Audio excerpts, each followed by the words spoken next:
37 வருஷத்துக்கு முன்னால நான் மணி சார், கமல் சார் இயக்குனதை நான் பார்த்துருக்கேன். 37 வருஷங்கள் கழித்து அவங்க ரெண்டு பேரும் கண்ணுக்கு கண், they don't talk, they just communicate with the eyes. அவ்வளோ ஒரு ஒரு ஒரு டெலிபத்திக் கம்யூனிகேஷன் அவங்க.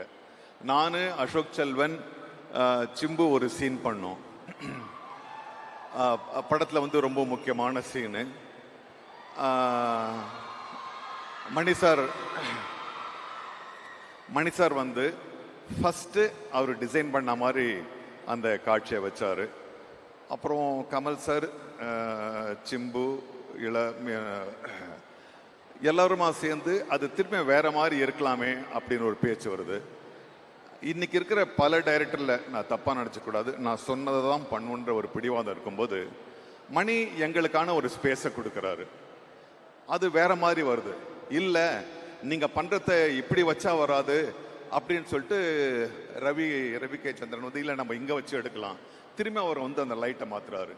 அப்படின்னு ஒரு 10 தடவை மிகைப்படுத்த ஒரு 5-6 தடவை நம்ம அந்த சீனை திருப்பி பண்ணோம். ஸோ இந்த ஒரு அறிவு முதிர்ச்சி, இவ்வளோ ஒரு பயணத்துக்கு அப்புறம், இவ்வளோ ஒரு வெற்றிகளுக்கு பிறகும் ஒரு ஆக்டருக்கான ஸ்பேஸ் ரொம்ப நாளாக கிடைச்சது. திரும்பியும் நாயகன் மாதிரி எனக்கு இந்த படத்தில் தான். Thank you for that.